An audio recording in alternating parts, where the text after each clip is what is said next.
Hello everybody and welcome back to World of Tanks Xbox Edition. I am NitePHX. Today we're taking out the Freedom. It's the T26E4 Freedom, Tier 8 American Premium Medium Tank. The map is Redshire Standard Battle. I do have my brother Grey Ghost in the game with me, and we are top tier. So the Freedom, just like any Super Pershing, has really good frontal armor. It does have some weak spots on the top and in the front if you can actually hit them. Grey Ghost and I just went into a training room with our Freedoms and just sat about 150 meters apart from each other, shooting each other, just trying to hit those weak spots and do some damage. It was a educational experience, I'll say. And you can damage a Freedom by shooting them in the front. It's tough though.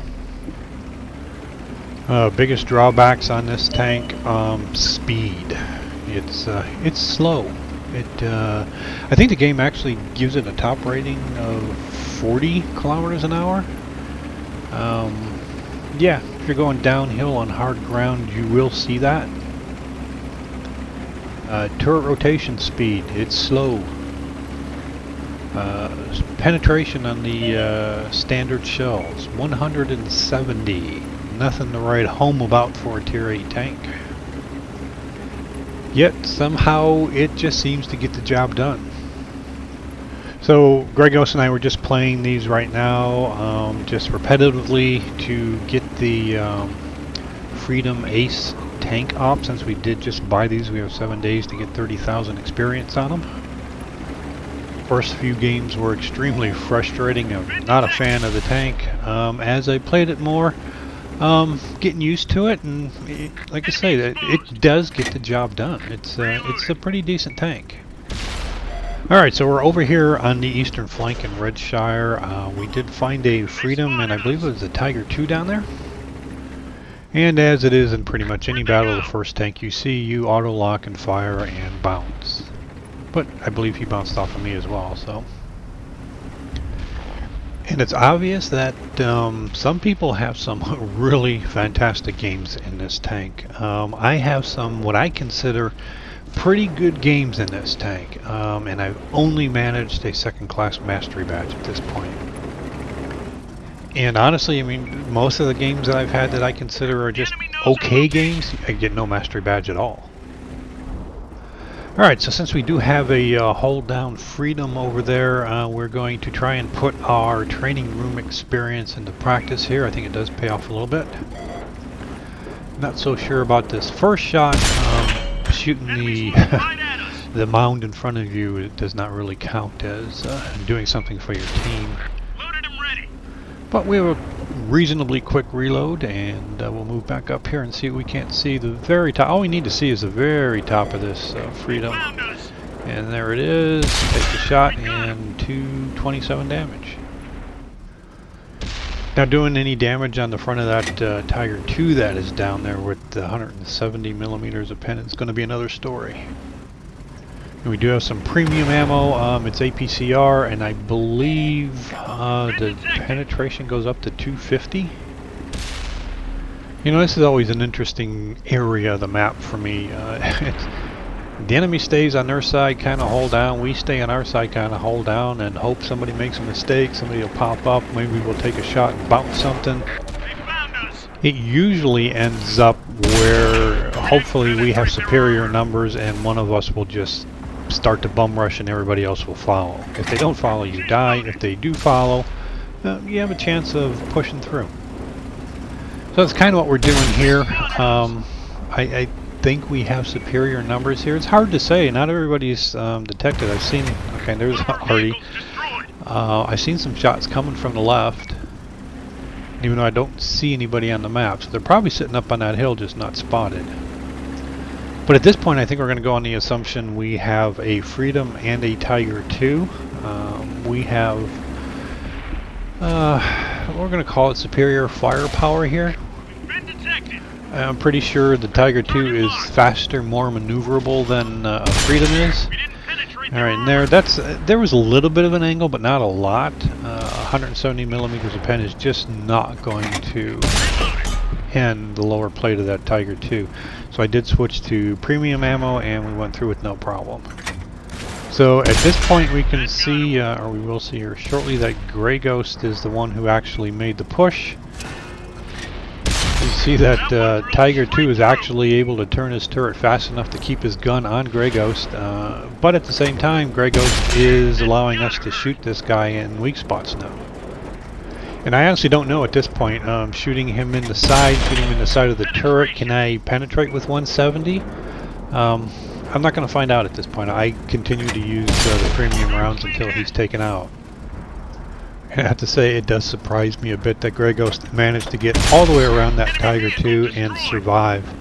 As slow as and unmaneuverable as this tank is, it's kind of surprising when somebody pulls that off. Alright, so we did push through the flank. Grey Ghost did get taken out at some point here. Our Tiger up ahead, he has got hardly any health left here. I'm still full health. The Motherland is, I'd say, probably a one-shot. Teams are pretty even. We're still seeing some arty fire come over this direction. I think he's just hoping for luck at this point. Alright, so now we're going to be pushing into the enemy base area. We see, looks like the majority of their tanks are south of the main hill there. Actually have a enemy tank destroyer approaching our flag. So there's an auto lock on that Panther II where if I would have stopped and aimed, I probably would have actually penetrated them, as we did right there. Now it boils down to who's got the faster reload is going to get the kill. It looks like that was me. So we took out the one guy who was north of the hill close to their flag area, and as far as we know at this point, the rest of their team is south of the hill. We should be reasonably safe here. We don't know where the arty is, but he is a rather small and quick artillery, so he could be just about anywhere by the time we get over into this corner. Alright, so we do have a friendly on an enemy cap right now. I'm thinking, you know, that's probably not really necessary. You know, we're up, what, 2 tanks here. At the time, we didn't really see anybody up near our flag. There is a enemy tank destroyer up there now, but he's not really in a position where he's going to be getting to our flag. So I figure, okay, he's going to sit on the flag. I'm going to push into the corner here if I can. Again, I am so slow, I'm not even sure I'll be making it by the time we cap. You know, we're 18 seconds. So, and then at this point, my whole mindset changes. It's okay, we've got guys on the flag, and now we've got someone coming to reset the cap. I go into protection mode. My thought here is I have to track this ST1 or the STA1. I do put a shot into his side. I do a little track damage, but I did not actually track him. We're reloaded. We do take another shot, and we do finally track him. But he does get close enough where he does get a reset. He's not going to last very long, though. Alright, so we're up 2 tanks now. Cap has been reset. We still have a friendly sitting on the flag. I'm thinking, okay, I'm going to go up into the corner, see if I can't find the arty, and then I see the enemy starts capping our flag. Now it's decision time again. Do I try to make it over to the flag? Again, I'm thinking, boy, I'm in a Freedom, a T26E4. I have basically 0 speed. The terrain between me and our flag, I'm never going to make it. Then they're already, I'm guessing it was a blind shot. I don't know. Unless the STA1 actually spotted him and he sat in the same spot since he was spotted. But anyway, the arty takes him out and there's nobody left on our flag. Now the table's turned and we're going to end up getting capped out. We do have a tank destroyer up by our base. We have a heavy, I can't really tell you if he's moving towards the flag or not. I don't see him moving on the map.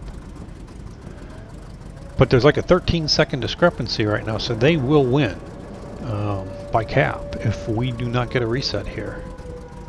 And for me, there's almost nothing more frustrating than being capped out when you have friendly sitting around your flag and you know you don't have the speed ability to get back and reset that cap.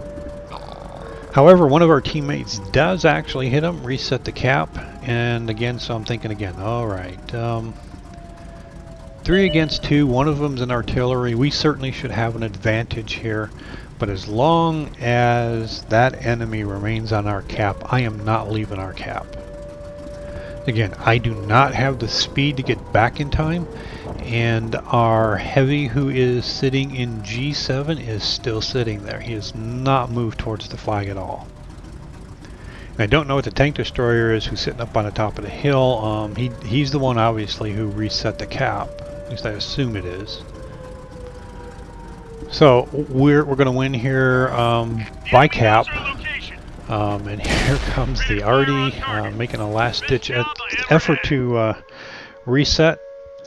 And all he really manages to do is give me another 200 damage at the end of the game. So would our heavy tank or tank destroyer played any differently if I wasn't on the cap? I don't know. Okay, well, anyway, here we go. 48,500 silver, 2231 experience, 3 kills, 2427 damage, 323 assist. We did block 560. We did manage a second class mastery badge on that one. It looks like, what's the next one? The Invader, I believe. Alright, there we go. Invader and Sniper. So I'm pleased with the results. Still a little bewildered why our heavy tank didn't approach our flag to reset or try and kill the guy who's in there. So when it's all said and done, I believe capping was really my only option to win that game. Alright, so that is it for this video. I hope you enjoyed it. If you did, go ahead and click the like button. Any comments or questions, leave them in the comment section below. If you haven't already subscribed, please do so. You'll get notifications from YouTube when I post new videos. And as always, I thank you for watching, and I'll see you next time.